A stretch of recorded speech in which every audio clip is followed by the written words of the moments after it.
Welcome to అక్షరం educations. నేను మీ రాజు సార్ని, సీనియర్ పాలిటీ ఫ్యాకల్టీని. ఇప్పటివరకు 3 క్లాసులు మనం ఉచితంగా అందిస్తున్నాం.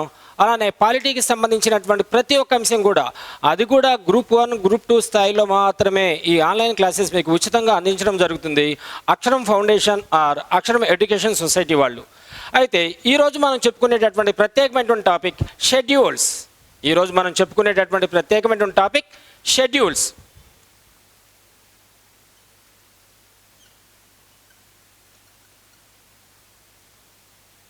షెడ్యూల్స్ పట్టిక. వాస్తవానికి మన భారత రాజ్యాంగానికి అనుబంధ పీఠికలుగా ఏముంటాయంటే షెడ్యూల్స్ ఉంటాయి. మన భారత రాజ్యాంగానికి అనుబంధ పీఠికలుగా షెడ్యూల్ ఉంటాయి అనేటటువంటి అంశాన్ని మనం స్పష్టంగా చెప్పుకోవడం జరుగుతుంది. అయితే ముసాయిదా రాజ్యాంగంలో ఉన్నటువంటి మొత్తం షెడ్యూల్స్ ఎన్ని అన్నట్లయితే 8. రాజ్యాంగం ప్రారంభంలో ఉన్నటువంటి మొత్తం షెడ్యూల్స్ ఎన్ని అన్నట్లయితే 8. ప్రస్తుతం ఉన్నటువంటి షెడ్యూల్స్ సంఖ్య 12. ఓకే, కాబట్టి భారత రాజ్యాంగానికి అనుబంధ పీఠికలు షెడ్యూల్స్. భారత రాజ్యాంగానికి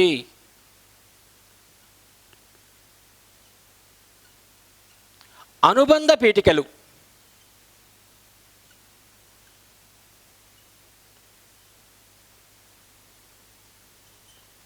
భారత రాజ్యాంగానికి అనుబంధ పీఠికలను షెడ్యూల్స్ అంటారు.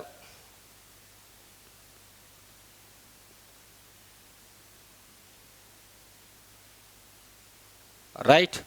రాజ్యాంగం ప్రారంభంలో మనకున్నటువంటి మొత్తం షెడ్యూల్స్ ఎన్ని రకాలు? 8 రకాలు. ప్రస్తుతం ఉన్నటువంటి షెడ్యూల్స్ సంఖ్య 12. రాజ్యాంగ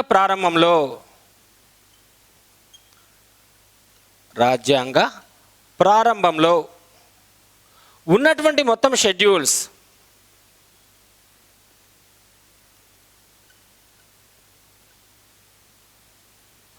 రాజ్యాంగ ప్రారంభంలో ఉన్నటువంటి షెడ్యూల్స్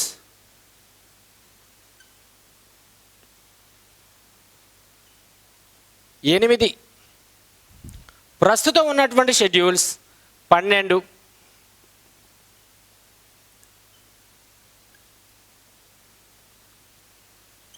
ప్రస్తుతం ఉన్న షెడ్యూల్స్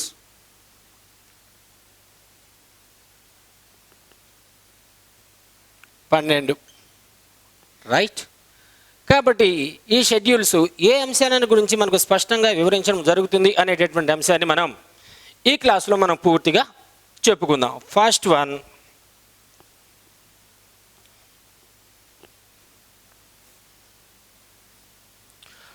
మొదటి షెడ్యూల్.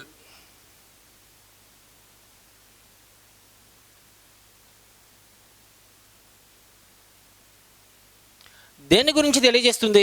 భారత భూభాగానికి సంబంధించినటువంటి అంశాలను గురించి వివరించే ప్రత్యేకమైనటువంటి షెడ్యూల్ని మనం ఫస్ట్ షెడ్యూల్ ఆర్ మొదటి షెడ్యూల్ అనేటటువంటి పేరుతో పిలుస్తాం. అంటే భారతదేశంలో ఉన్నటువంటి 28 రాష్ట్రాలు, 8 కేంద్రపాలిత ప్రాంతాలకు సంబంధించినటువంటి సరిహద్దులు, వాటి పేర్లను గురించి వివరించే ప్రత్యేకమైనటువంటి షెడ్యూల్ని మనం మొదటి షెడ్యూల్ అనేటటువంటి పేరుతో పిలుస్తాం.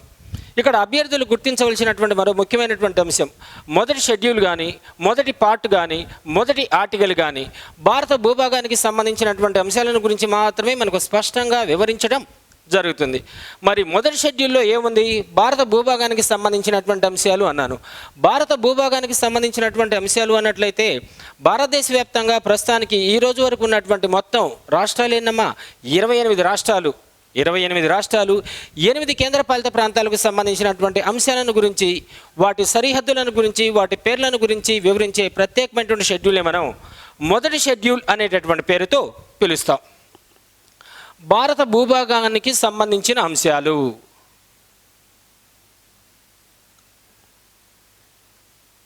భారత భూభాగానికి సంబంధించిన అంశాలు.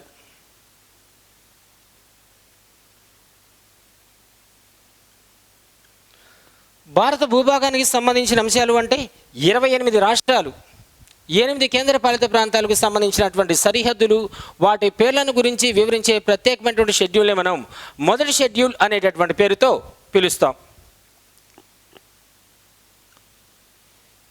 28 రాష్ట్రాలు,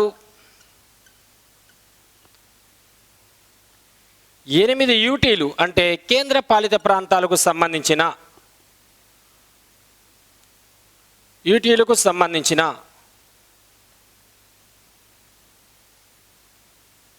సరిహద్దులు వాటి పేర్లను గురించి వివరించుతుంది. వాటి పేర్లను గురించి మొదటి షెడ్యూల్ స్పష్టంగా మనకు తెలియజేయటం జరుగుతుంది. నెక్స్ట్ రెండో షెడ్యూల్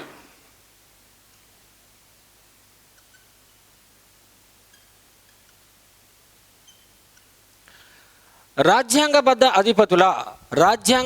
అధిపతుల జీతభత్యాలను గురించి వివరించే ప్రత్యేకమైనటువంటి షెడ్యూల్ని మనం రెండో షెడ్యూల్ అంటాం.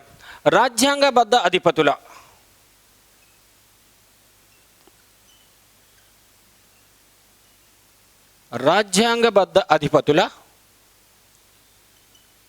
జీతభత్యాలను గురించి తెలియజేస్తుంది.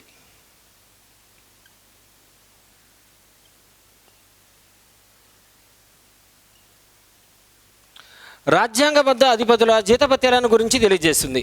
అంటే రాష్ట్రపతి, ప్రధానమంత్రి, Lok Sabha speaker, deputy speaker, supreme court, high court న్యాయమూర్తులు వీరికి సంబంధించినటువంటి జీతభత్యాలు ఏ విధంగా ఉంటాయి అనేటటువంటి అంశాన్ని గురించి వివరించే ప్రత్యేకమైనటువంటి షెడ్యూలే రెండో షెడ్యూల్.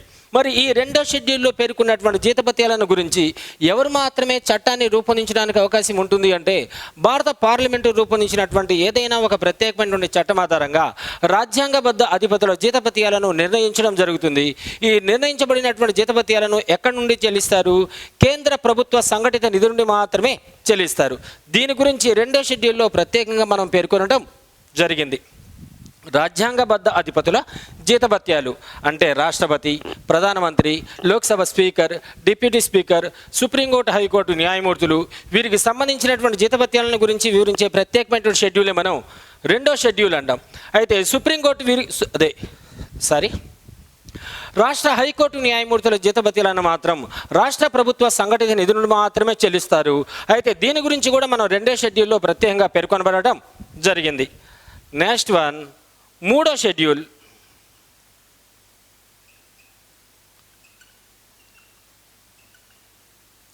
పదవీ ప్రమాణ స్వీకార పద్ధతులను గురించి తెలియజేస్తుంది. రాజ్యాంగబద్ధ అధిపతుల పదవీ ప్రమాణ స్వీకార పద్ధతులను గురించి వివరించే ప్రత్యేకమైనటువంటి షెడ్యూల్ని మనం మూడో షెడ్యూల్ అనేటటువంటి పేరుతో పిలుస్తాం.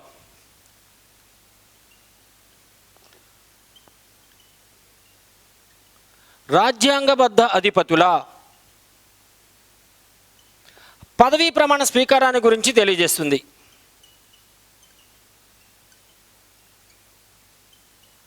పదవీ ప్రమాణ స్వీకార పద్ధతులను గురించి తెలియజేస్తుంది.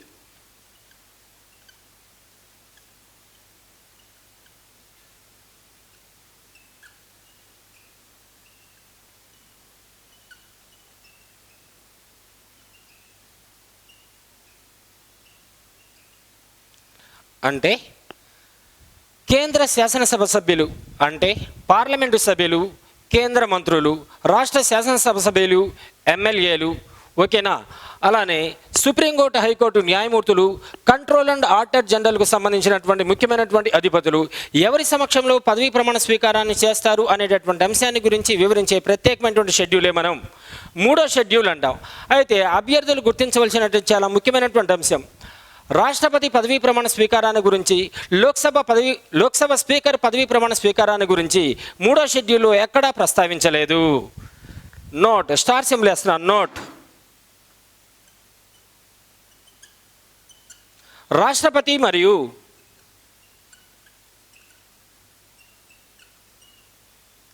లోక్సభ స్పీకర్ పదవీ ప్రమాణ స్వీకారాన్ని గురించి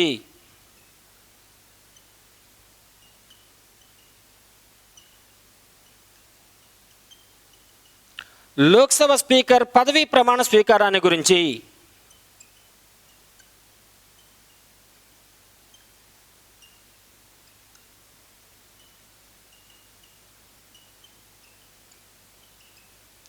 మూడో షెడ్యూల్లో పేర్కొనలేదు.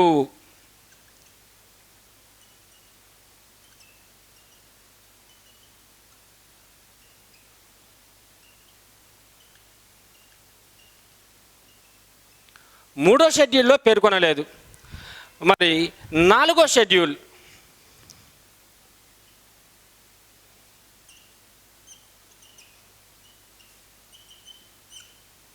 రాజ్యసభలో రాష్ట్రాలకు గల ప్రాతినిధ్యాన్ని గురించి వివరించే ప్రత్యేకమైనటువంటి షెడ్యూలే మనం 4వ షెడ్యూల్ అంటాం. వాస్తవంగా మన భారత పార్లమెంట్లో ఎన్ని రకాలుగా ఉంటాయి సభలు? 2 రకాలుగా ఉంటాయి. ఒకదాన్ని లోక్సభ అంటాం, రెండో దాన్ని రాజ్యసభ అంటాం. మరి రాష్ట్రాలకు రాజ్యసభలో ప్రాతినిధ్యాన్ని ఏ విధంగా కల్పించాలి అనేటటువంటి ఉద్దేశంతో రూపొందించబడినటువంటి ప్రత్యేకమైనటువంటి షెడ్యూల్ని మనం 4వ షెడ్యూల్ అనేటటువంటి పేరుతో పిలుస్తాం. రాజ్యసభలో రాష్ట్రాలకు గల ప్రాతినిధ్యాన్ని గురించి వివరిస్తుంది.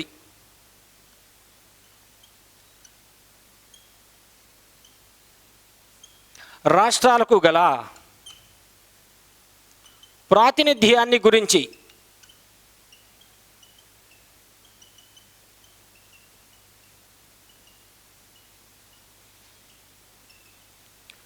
వాస్తవంగా సమైక్య ప్రభుత్వంలో తప్పనిసరిగా ఎన్ని రకాలుగా ప్రభుత్వాలు ఉండాలి? 2 రకాలుగా ప్రభుత్వాలు ఉండాలి. అలానే ద్విసభా విధానం కూడా అమల్లో ఉండాలి. ద్విసభా విధానం అంటే 2 రకాల సభలు అనేటటువంటి అర్థం. కాబట్టి మన భారతదేశంలో ఉన్నటువంటి ఒక సభను లోక్సభ అని, రెండో సభను రాజ్యసభ అనేటటువంటి పేరుతో మనం పిలుస్తాం. కాబట్టి సమైక్య ప్రభుత్వాన్ని అనుసరిస్తున్నటువంటి దేశాల్లో ముఖ్యంగా అమెరికా, ఆస్ట్రేలియా, స్విట్జర్లాండ్ దేశాలలో ఆయా రాష్ట్రాల్లో ఉన్నటువంటి జనాభా నిష్పత్తితో ఏమాత్రం సంబంధం లేకుండా అన్ని ప్రాంతాలకు, అన్ని రాష్ట్రాలకు సమానమైనటువంటి నిష్పత్తిలో పెద్దల సభలో స్థానాలను లేదా సీట్లను కేటాయించడం జరిగింది. అదే మన భారతదేశంలో రాష్ట్రాల్లో ఉన్నటువంటి జనాభా నిష్పత్తి ఆధారంగా మాత్రమే పెద్దల సభ, ఎగువ సభ, శాశ్వత సభ అయినటువంటి రాజ్యసభలో రాష్ట్రాలకు ప్రాతినిధ్యాన్ని కల్పించడం జరిగింది. అంటే జనాభా నిష్పత్తి ఎక్కువగా ఉన్నటువంటి రాష్ట్రాల్లో రాజ్యసభ స్థానాలు కూడా ఎక్కువగా ఉంటాయి. జనాభా నిష్పత్తి తక్కువగా ఉన్నటువంటి రాష్ట్రాల్లో రాజ్యసభ స్థానాలు కూడా తక్కువగా ఉంటాయి. దీనికి బెస్ట్ ఎగ్జాంపుల్ అత్యధిక రాజ్యసభ స్థానాలు ఉన్నటువంటి రాష్ట్రం ఏది అంటే ఉత్తరప్రదేశ్ అంటాం. ఉత్తరప్రదేశ్లో ఉన్నటువంటి మొత్తం రాజ్యసభ సభ్యుల సంఖ్య ఎంతమంది అన్నట్లయితే 31. అలానే అతి తక్కువ రాజ్యసభ స్థానాలు కలిగినటువంటి రాష్ట్రం ఏది అంటే సిక్కిం. సిక్కింలో ఉన్నటువంటి మొత్తం రాజ్యసభ స్థానాలు కేవలం 1 మాత్రమే అనేటటువంటి అంశాన్ని గుర్తుంచుకోవాలి. అంటే సమైక్య ప్రభుత్వాన్ని అనుసరిస్తున్నటువంటి దేశాలలో పెద్దల సభలో అన్ని రాష్ట్రాలకు సమానమైనటువంటి ప్రాతినిధ్యాన్ని కల్పించవలసినటువంటి అవసరం ఎంతైనా ఉంది. కానీ మన భారతదేశంలో మాత్రం పెద్దల సభ అయినటువంటి, ఎగువ సభ అయినటువంటి, శాశ్వత సభ అయినటువంటి రాజ్యసభలో మాత్రం జనాభా నిష్పత్తి ఆధారంగా మాత్రమే వివిధ రాష్ట్రాలకు రాజ్యసభలో స్థానాన్ని లేదా ప్రాతినిధ్యాన్ని కల్పించడం జరిగింది. 5వ షెడ్యూల్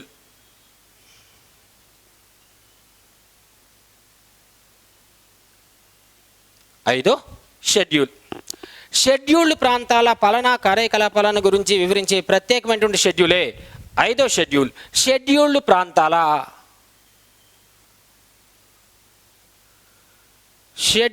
ప్రాంతాల పాలనా కార్యకలాపాలను గురించి వివరించే ప్రత్యేకమైనటువంటి షెడ్యూల్ పాలనా కార్యకలాపాలను గురించి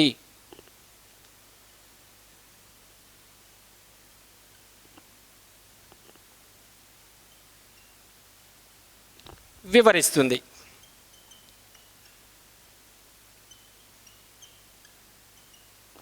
రైట్. నెక్స్ట్ 6వ షెడ్యూల్ షెడ్యూల్డ్ తెగల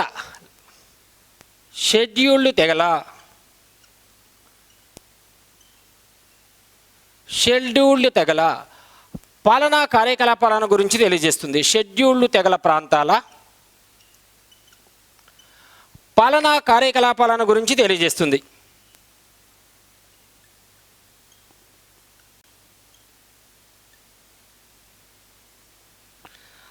పాలనా కార్యకలాపాలను గురించి తెలియజేస్తుంది.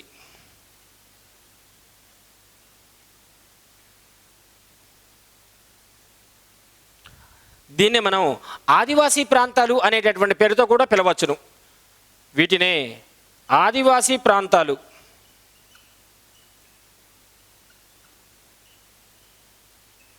అనగా గిరిజనులు ఎక్కువగా నివసిస్తూ ఉన్నటువంటి ప్రాంతాలు, నాగరిక జీవనానికి దూరంగా జీవనయానాన్ని కొనసాగిస్తున్నటువంటి ప్రత్యేకమైనటువంటి ప్రాంతాలని మనం షెడ్యూల్డ్ తెగల ప్రాంతాలు లేదా ఆదివాసీ ప్రాంతాలు అంటారు.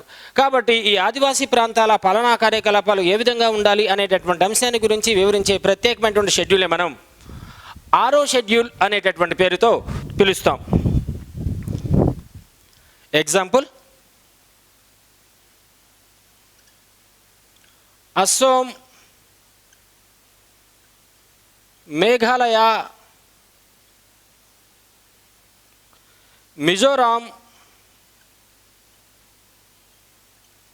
త్రిపుర. అస్సోం, మేఘాలయ, మిజోరాం, త్రిపుర రాష్ట్రాలలోని షెడ్యూల్డ్ తెగల ప్రాంతాలను ఏ విధంగా పాలించాలి అనేటటువంటి అంశాన్ని గురించి వివరించే ప్రత్యేకమైనటువంటి షెడ్యూలే మనం ఆరో షెడ్యూల్ అంటాం. నెక్స్ట్, ఏడో షెడ్యూల్.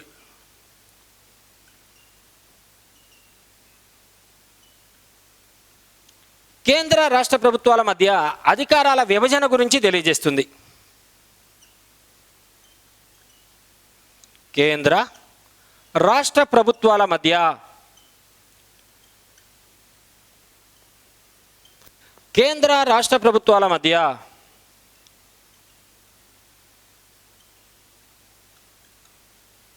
అధికారాల విభజన గురించి తెలియజేస్తుంది.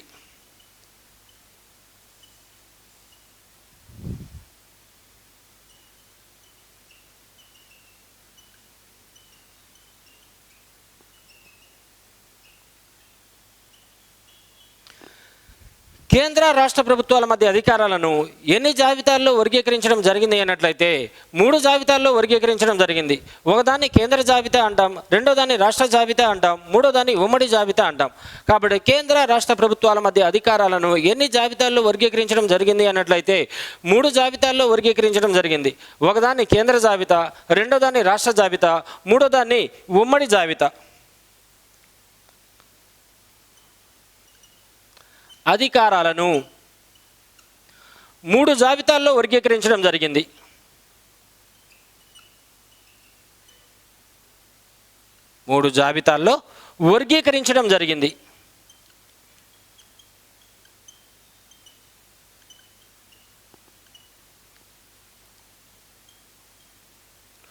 ఒకటి, కేంద్ర జాబితా యూనియన్ లిస్ట్.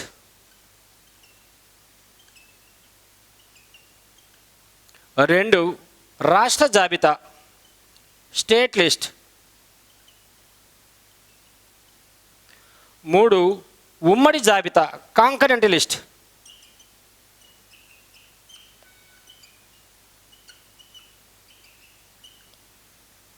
ఓకే, కేంద్ర జాబితాలో ప్రారంభంలో ఉన్నటువంటి మొత్తం పాలనాపరమైనటువంటి అంశాల సంఖ్య 97.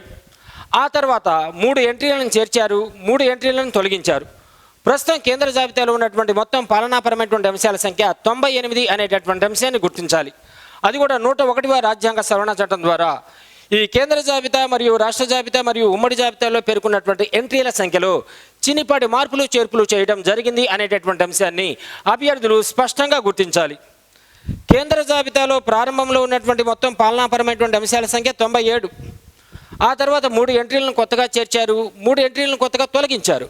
కానీ ప్రస్తుతం కేంద్ర జాబితాలో ఉన్నటువంటి మొత్తం పాలనాపరమైనటువంటి అంశాల సంఖ్య 98. ఈ 98 పాలనాపరమైనటువంటి అంశాలపై చట్టాలను రూపొందించేటటువంటి అధికారం కేవలం కేంద్ర ప్రభుత్వానికి మాత్రమే కలదు అనేటటువంటి అంశాన్ని స్పష్టంగా గుర్తుంచుకోవాలి. రెండవది, రాష్ట్ర జాబితా. రాష్ట్ర జాబితాలో ప్రారంభంలో ఉన్నటువంటి మొత్తం పాలనాపరమైనటువంటి అంశాల సంఖ్య 66. ప్రస్తుతం ఉన్నటువంటి మొత్తం పాలనాపరమైనటువంటి అంశాల సంఖ్య 61.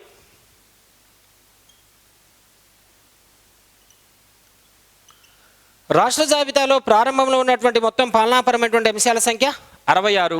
ప్రస్తుతం ఉన్నటువంటి మొత్తం పాలనాపరమైనటువంటి అంశాల సంఖ్య 61. ఈ 61 పాలనాంశాలపై చట్టాలను రూపొందించేటటువంటి అధికారం కేవలం రాష్ట్ర ప్రభుత్వాలకు మాత్రమే కలదు. అయితే కొన్ని ప్రత్యేకమైనటువంటి సందర్భాలలో రాష్ట్ర జాబితాకు సంబంధించినటువంటి అంశాల మీద కూడా భారత పార్లమెంటు మాత్రమే ప్రత్యేకంగా చట్టాలను రూపొందించడానికి అవకాశాలు ఖచ్చితంగా ఉంటాయి. ఏంటి ఆ ప్రత్యేకమైనటువంటి సందర్భాలు, ప్రత్యేకమైనటువంటి పరిస్థితులు అన్నట్లయితే, అత్యవసర పరిస్థితుల్లో రాష్ట్ర జాబితాకు సంబంధించినటువంటి అంశాలపై చట్టాలను రూపొందించేటటువంటి అధికారం కేవలం భారత పార్లమెంటుకు మాత్రమే కలదు. అలానే రాష్ట్రపతి పాలన ప్రకటించినటువంటి సందర్భాలలో కూడా సంబంధిత రాష్ట్ర ప్రభుత్వానికి సంబంధించినటువంటి మొత్తం పాలనాపరమైనటువంటి అంశాలపై చట్టాలను రూపొందించేటటువంటి అధికారం కేవలం భారత పార్లమెంటుకు మాత్రమే కలదు. అలానే రాజ్యసభ యొక్క ప్రత్యేకమైనటువంటి విజ్ఞప్తి మేరకు కూడా రాష్ట్ర జాబితాకు సంబంధించినటువంటి అంశాలపై చట్టాలను రూపొందించేటటువంటి అధికారం భారత పార్లమెంటుకు మాత్రమే కలదు. అలానే 2 లేదా అంతకంటే ఎక్కువ రాష్ట్ర ప్రభుత్వాల యొక్క ప్రత్యేకమైనటువంటి విజ్ఞప్తి మేరకు కూడా కేవలం కోరుకున్నటువంటి ఆ 2 రాష్ట్రాలకు మాత్రమే వర్తించే విధంగా ఆయా రాష్ట్ర జాబితాలకు సంబంధించినటువంటి అంశాలపై చట్టాలను రూపొందించేటటువంటి అధికారం కూడా భారత పార్లమెంటుకు మాత్రమే కలదు. మూడో దాన్ని ఉమ్మడి జాబితా అన్నాను. దీన్నే కాంకరెంట్ లిస్ట్. ఈ ఉమ్మడి జాబితాలో ప్రారంభంలో ఉన్నటువంటి మొత్తం పాలనాపరమైనటువంటి అంశాల సంఖ్య 47. ప్రస్తుతం ఉమ్మడి జాబితాలో ఉన్నటువంటి మొత్తం పాలనాపరమైనటువంటి అంశాల సంఖ్య 52.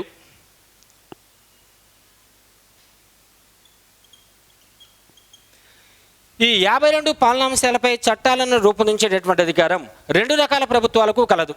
ఈ 52 పాలనాంశాలపై చట్టాలను రూపొందించేటటువంటి అధికారం 2 రకాల ప్రభుత్వాలకు కలదు. అంటే కేంద్ర మరియు రాష్ట్ర ప్రభుత్వాలకు కలదు.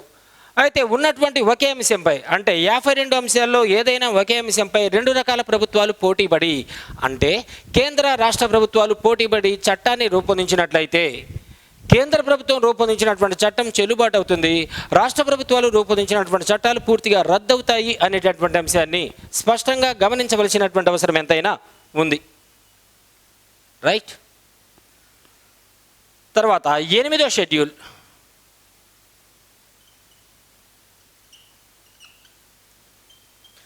రాజ్యాంగం గుర్తించిన అధికార భాషలను గురించి తెలియజేస్తుంది.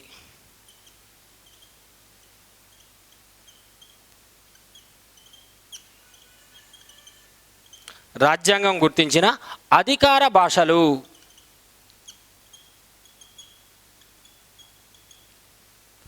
ప్రారంభంలో భారత రాజ్యాంగం గుర్తించినటువంటి మొత్తం అధికార భాషలు 14. ప్రస్తుతం భారత రాజ్యాంగం గుర్తించినటువంటి మొత్తం అధికార భాషలు ఎన్నైనట్లయితే 22. రాజ్యాంగం గుర్తించిన అధికార భాషలు అంటున్నాను. ప్రారంభంలో భారత రాజ్యాంగం గుర్తించినటువంటి మొత్తం అధికార భాషలు ఎన్నైనట్లయితే 14. ప్రస్తుతం భారత రాజ్యాంగం గుర్తించినటువంటి మొత్తం అధికార భాషలు ఎన్నైనట్లయితే 22. ఓకే, మన భారతదేశ అధికార భాష ఏది అన్నట్లయితే హిందీ. హిందీని అధికార భాషగా కలిగినటువంటి మరొక ముఖ్యమైనటువంటి దేశం ఏది అంటే ఫిలిప్పైన్స్. ఓకే. 9వ షెడ్యూల్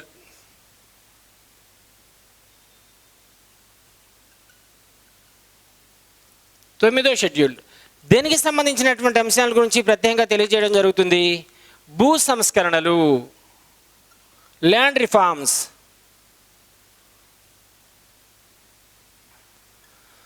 భారత రాజ్యాంగం ప్రారంభంలో ఉన్నటువంటి మొత్తం షెడ్యూల్స్ ఎన్ని అన్నట్లయితే ఎన్నన్నా 8.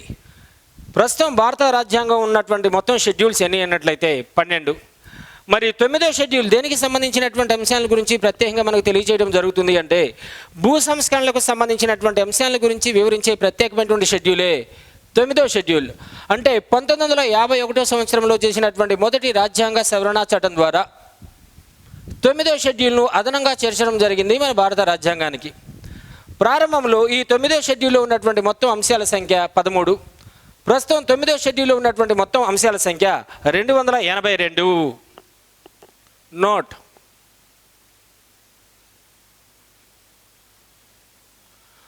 1951లో చేసిన మొదటి రాజ్యాంగ సవరణ చట్టం ద్వారా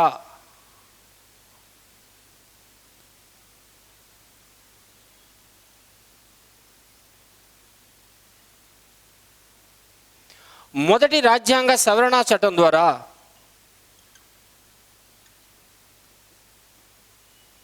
9వ షెడ్యూల్ను భారత రాజ్యాంగానికి అదనంగా చేర్చడం జరిగింది.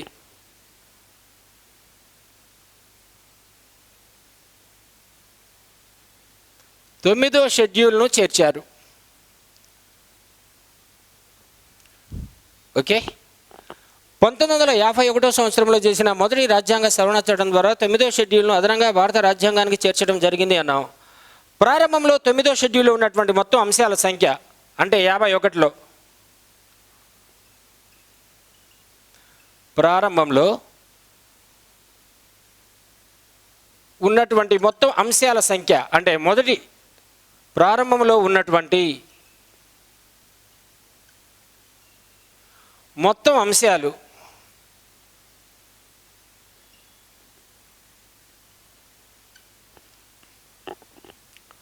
13 ప్రస్తుతం 9వ షెడ్యూల్లో ఉన్నటువంటి మొత్తం అంశాలు.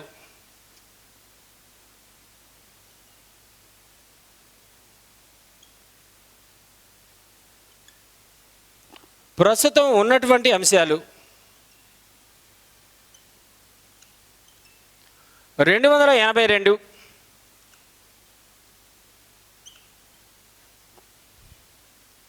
ఓకే, అయితే ఇక్కడ అభ్యర్థులు గుర్తించాలి, 9వ షెడ్యూల్లో పేర్కొన్నటువంటి అంశాలు న్యాయ సమీక్షకు గురి కావు.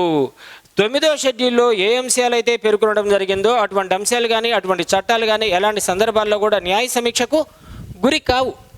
కానీ న్యాయ సమీక్ష కూడా భారత రాజ్యాంగంలో లేదా భారత మౌలిక రాజ్యాంగంలో అంతర్భాగమే కాబట్టి 9వ షెడ్యూల్లో పేర్కొన్నటువంటి అంశాలు కూడా న్యాయ సమీక్షకు గురవుతాయి అనేటటువంటి అంశాన్ని సాధారణంగా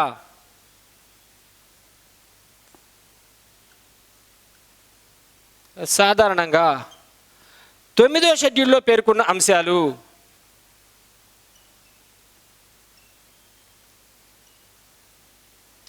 సాధారణంగా 9వ షెడ్యూల్లో పేర్కొన్న అంశాలు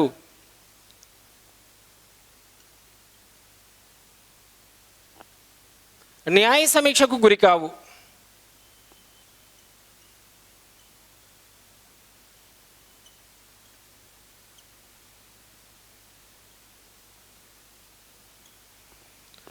సాధారణంగా 9వ షెడ్యూల్లో పేర్కొన్నటువంటి అంశాలు న్యాయ సమీక్షకు గురి కావు.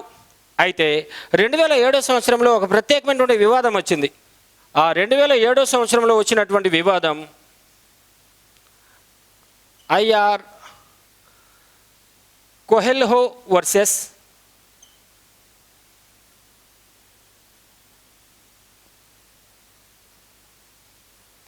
స్టేట్ ఆఫ్ తమిళనాడు వివాదం.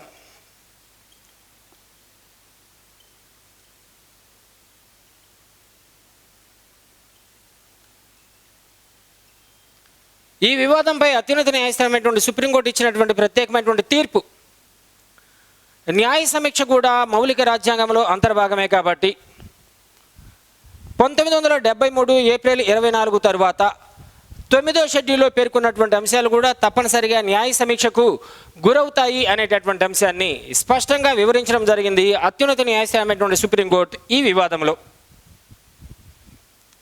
నెక్స్ట్ 10వ షెడ్యూల్.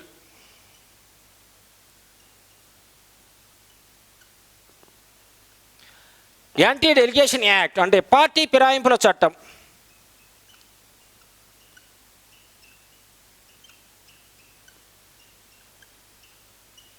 పార్టీ ఫిరాయింపుల చట్టం 1985 సంవత్సరంలో చేసిన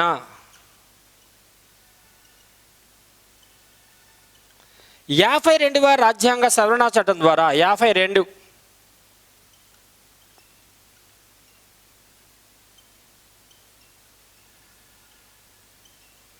52వ రాజ్యాంగ సవరణ చట్టం ద్వారా 10వ షెడ్యూల్ను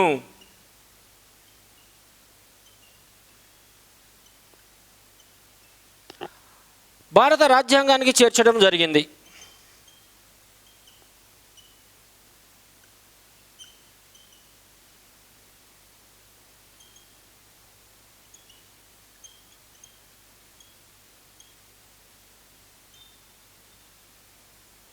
ఓకే, అంటే ఒక రాజకీయ పార్టీ నుండి ఎన్నికల్లో పోటీ చేసి ఆ తర్వాత ఒక రాజకీయ పార్టీ నుండి ఎన్నికల్లో పోటీ చేసి విజయం సాధించిన తర్వాత ఆ పార్టీ విధి విధానాలు ఆ పార్టీ సిద్ధాంతాలు నచ్చలేదు అనేటటువంటి ఉద్దేశంతో మరో రాజకీయ పార్టీలోకి వెళ్ళినటువంటి అభ్యర్థుల సభ్యత్వాన్ని పూర్తిగా రద్దు చేయాలి అనేటటువంటి ఉద్దేశంతోనే రాజీవ్ గాంధీ గారు ప్రధానమంత్రిగా ఉన్నటువంటి సందర్భంలో 1985 సంవత్సరంలో చేసినటువంటి 52వ రాజ్యాంగ సవరణ చట్టం ద్వారా 10వ షెడ్యూల్ను అదనంగా మన భారత రాజ్యాంగానికి చేర్చడం జరిగింది.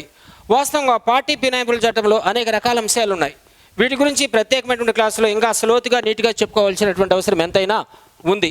జస్ట్ షెడ్యూల్స్ గురించి మాత్రమే ఇక్కడ చెప్పుకోవడం జరుగుతుంది కాబట్టి పార్టీ ఫిరాయింపుల చట్టానికి సంబంధించినటువంటి సంపూర్ణమైనటువంటి అంశాల గురించి ఒక మంచి క్లాసులో ఒక ప్రత్యేకమైనటువంటి క్లాసులో మనం నీట్గా చెప్పుకోవటం జరుగుతుంది.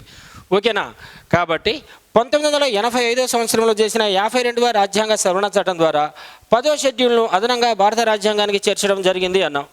ఏంటి, ఒక రాజకీయ పార్టీ నుండి ఎన్నికల్లో పోటీ చేసి విజయం సాధించిన తర్వాత ఆ పార్టీ విధి విధానాలు నచ్చలేదు అనేటటువంటి ఉద్దేశంతో గెలిచినటువంటి పార్టీని వదిలిపెట్టి మరో రాజకీయ పార్టీలోకి చేరడాన్ని మనం పార్టీ ఫిరాయింపులు అంటాం. ఈ పార్టీ ఫిరాయింపులను పూర్తిగా నిషేధించాలి అనేటటువంటి ఉద్దేశంతో రాజకీయ స్థిరత్వాన్ని పెంపొందించాలి, రాజకీయ అస్థిరత్వాన్ని పూర్తిగా తొలగించాలి అనేటటువంటి ఉద్దేశంతోనే రాజీవ్ గాంధీ గారు ప్రధానమంత్రిగా ఉన్నటువంటి సందర్భంలో 1985 సంవత్సరంలో 52వ రాజ్యాంగ సవరణ చట్టం ద్వారా పార్టీ ఫిరాయింపుల చట్టాన్ని ప్రత్యేకంగా రూపొందించడం జరిగింది. వాస్తవంగా మన భారతదేశంలో 1967 సంవత్సరం తర్వాత మాత్రమే 1967 సంవత్సరం తర్వాత మాత్రమే పార్టీ ఫిరాయింపులు ఎక్కువగా పెరిగాయి. కాబట్టి రాజకీయ అస్థిరత్వానికి ప్రధానమైనటువంటి కారణం ఏంటి, ఒక రాజకీయ పార్టీ నుండి గెలిచినటువంటి అభ్యర్థులు ఆ తర్వాత మరో రాజకీయ పార్టీలోకి జంప్ అవడం, ఫలితంగా 5 సంవత్సరాల కాలం పాటు అధికారంలో ప్రభుత్వాలు కొనసాగలేకపోతున్నాయి. కాబట్టి ఇలాంటి అనైతిక పార్టీ ఫిరాయింపులను పూర్తిగా నిరోధించాలి అనేటటువంటి ఉద్దేశంతోనే 1985 సంవత్సరంలో 52వ రాజ్యాంగ సవరణ చట్టం ద్వారా పార్టీ ఫిరాయింపుల చట్టాన్ని ప్రత్యేకంగా రూపొందించడం జరిగింది. వాస్తవంగా 1967 సంవత్సరంలోనే హర్యానా రాష్ట్రానికి సంబంధించినటువంటి ముఖ్యమంత్రి పార్టీని ఫిరాయించడం జరిగింది. ముఖ్యమంత్రే పార్టీని ఫిరాయించడం జరిగింది. హర్యానా రాష్ట్రానికి సంబంధించినటువంటి ముఖ్యమంత్రి పార్టీని ఫిరాయించడం జరిగింది. ఆ తర్వాత ఆయారాం అనేటటువంటి ఒక అభ్యర్థి 3 సార్లు రాజకీయ పార్టీలను ఫిరాయించడం జరిగింది. ఒకసారి ఒక రాజకీయ పార్టీలోకి, ఆ తర్వాత మరొకసారి, ఇలా వరుసగా 3 సార్లు పార్టీలను ఫిరాయించడం జరిగింది. కాబట్టి దీన్ని మనం ఆయారాం గయారాం అనేటటువంటి పేరుతో కూడా పిలుస్తున్నాం. మన భారతదేశంలో మొట్టమొదటిసారిగా 1967 సంవత్సరంలో పెండేకంటి వెంకట సుబ్బయ్య గారు పార్టీ ఫిరాయింపులపై ఒక ప్రత్యేకమైనటువంటి తీర్మానాన్ని రూపొందించడం జరిగింది. దీన్ని బేసిక్గా తీసుకొని 1973 సంవత్సరంలో చేసినటువంటి 32వ రాజ్యాంగ సవరణ చట్టం ద్వారా పార్టీ ఫిరాయింపుల చట్టాన్ని మొదటిసారిగా సభలో ప్రవేశపెట్టినప్పటికీ అది పూర్తిగా వీగిపోయింది.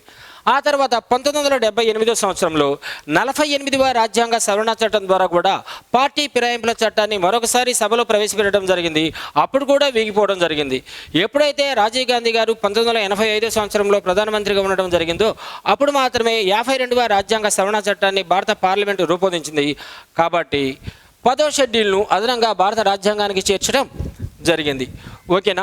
అయితే 2003 సంవత్సరంలో చేసినటువంటి 91వ రాజ్యాంగ సవరణ చట్టం ప్రకారం ఈ పార్టీ ఫిరాయింపుల చట్టం, అంటే వాస్తవంగా పార్టీ ఫిరాయింపుల చట్టాన్ని ఎప్పుడు రూపొందించడం జరిగింది, 85వ సంవత్సరంలో రూపొందించినటువంటి 52వ రాజ్యాంగ సవరణ చట్టం ద్వారా 2003 సంవత్సరంలో చేసినటువంటి 91వ రాజ్యాంగ సవరణ చట్టం ప్రకారం అప్పుడు రూపొందించినటువంటి పార్టీ ఫిరాయింపుల చట్టంలో చిన్నపాటి మార్పులు చేర్పులు చేయడం జరిగింది. ఈ మార్పులు చేర్పులు చేసినటువంటి చట్టం ఎప్పటి నుండి భారతదేశ వ్యాప్తంగా అమలవుతుంది అంటే 2004 సంవత్సరం నుండి అమలవుతూ ఉంది. నెక్స్ట్ 11వ షెడ్యూల్.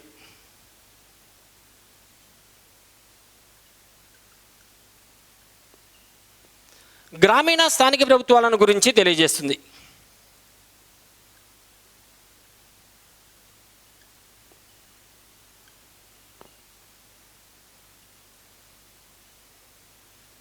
గ్రామీణ స్థానిక ప్రభుత్వాలను గురించి తెలియజేస్తుంది. ఓకే, ఏంటి గ్రామీణ స్థానిక ప్రభుత్వాలు? దీన్ని మనం గ్రామ పంచాయతీలు అనేటటువంటి పేరుతో కూడా పిలవచ్చు.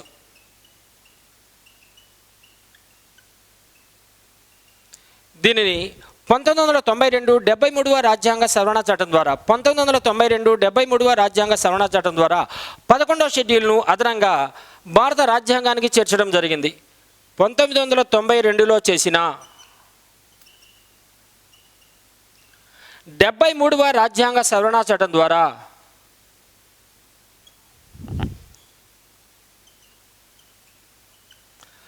11వ షెడ్యూల్ను భారత రాజ్యాంగానికి అదనంగా చేర్చడం జరిగింది. వాస్తవంగా మన భారతదేశంలో బహిరంగంగా పనిచేస్తున్నటువంటి ప్రభుత్వాలు ఎన్ని అంటే 2 రకాలు అంటాం. ఒకదాన్ని కేంద్ర ప్రభుత్వం అంటారు, రెండో దాన్ని రాష్ట్ర ప్రభుత్వాలు అంటారు. కానీ మూడో రకమైనటువంటి ప్రభుత్వం కూడా భారతదేశ వ్యాప్తంగా పనిచేస్తూ ఉంది. దాన్ని మనం స్థానిక ప్రభుత్వాలు అనేటటువంటి పేరుతో పిలుస్తాం.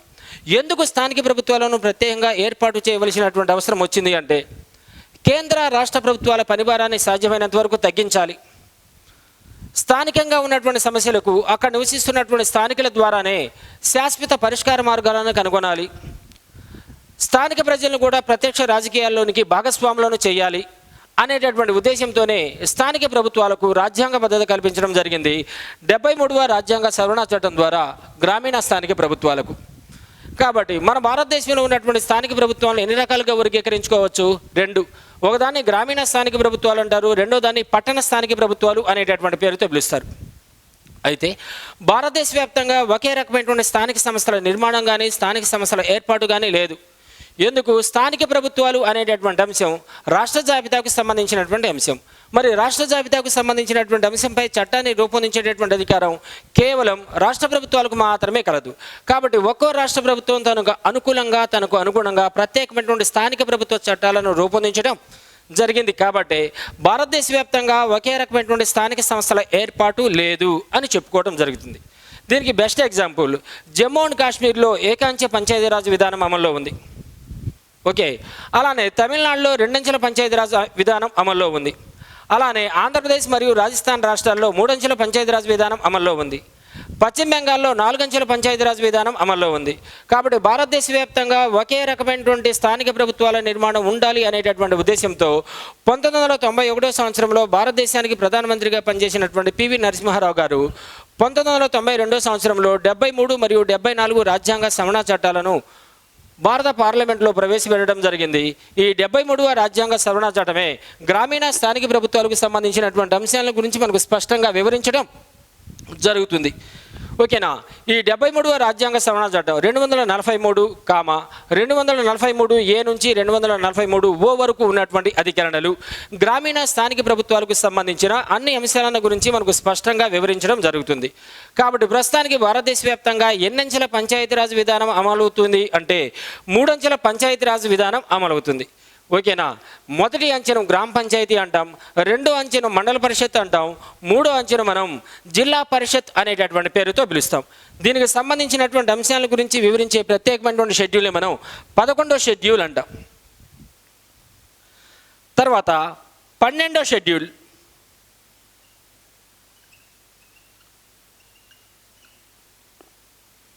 వీటినే పట్టణ స్థానిక ప్రభుత్వాలు లేదా మున్సిపాలిటీలు అంటారు.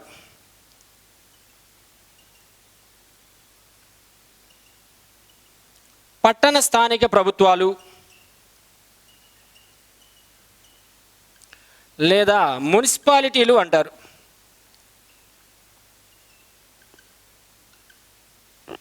దీన్ని కూడా 1992 సంవత్సరంలో చేసిన 74వ రాజ్యాంగ సవరణ చట్టం ద్వారా చేర్చడం జరిగింది ఈ షెడ్యూల్ కూడా. కాబట్టి 74వ రాజ్యాంగ సవరణ చట్టం ప్రకారం కూడా 3 అంచెల పంచాయతీరాజ్ విధానం మాత్రమే పట్టణ స్థానిక ప్రభుత్వాలకు కూడా అమలవుతూ ఉంది. కానీ 74వ రాజ్యాంగ సవరణ చట్టం ప్రకారం పట్టణ స్థానిక ప్రభుత్వాలను ఎన్ని రకాలుగా వర్గీకరించడం జరిగింది అన్నట్లయితే 9 రకాలుగా వర్గీకరించడం జరిగింది అనేటటువంటి అంశాన్ని అభ్యర్థులు స్పష్టంగా గుర్తుంచుకోవాలి. కొన్ని ప్రత్యేకమైనటువంటి పుస్తకాల్లో కేవలం 8 రకాలని మాత్రమే ఉంది. కానీ 74వ రాజ్యాంగ సవరణ చట్టం ప్రకారం పట్టణ స్థానిక ప్రభుత్వాలను ఎన్ని రకాలుగా వర్గీకరించడం జరిగింది అన్నట్లయితే 9 రకాలుగా వర్గీకరించడం జరిగింది. ఒకదాన్ని నగర పంచాయతీ అంటాము, రెండో దాన్ని మున్సిపాలిటీలు అంటారు, మూడో దాన్ని కార్పొరేషన్స్ అంటే నగర పంచాయతీలు అంటారు, నాలుగో దాన్ని టౌన్ ఏరియా కమిటీలు అంటారు, ఐదో దాన్ని నోటిఫైడ్ ఏరియా కమిటీలు అంటారు, ఆరో దాన్ని కంటోన్మెంట్ బోర్డులు అంటారు, ఏడో దాన్ని పోర్ట్ ట్రస్టులు అంటారు, ఎనిమిదో దాన్ని టౌన్షిప్లు అంటారు, తొమ్మిదో దాన్ని ప్రజా ప్రయోజన సంస్థలు లేదా స్పెషల్ పర్పస్ ఏజెన్సీస్ అంటారు. అంటే పట్టణాభివృద్ధి సంస్థలు HUDA TUDA UDA, Hyderabad urban development authority, Tirupati urban development authority, Vijayawada Vizag urban development authority. Okay, కాబట్టి 73వ రాజ్యాంగ సవరణ చట్టం ద్వారా గ్రామీణ స్థానిక ప్రభుత్వాలు ఎన్ని రకాలు అంటే 3, 74వ రాజ్యాంగ సవరణ చట్టం ద్వారా పట్టణ స్థానిక ప్రభుత్వాలు ఎన్ని రకాలు అంటే 9. ఓకేనా? కాబట్టి ప్రస్తుతానికి భారత రాజ్యాంగంలో ఉన్నటువంటి మొత్తం షెడ్యూల్స్ ఈ విధంగా ఉన్నాయి.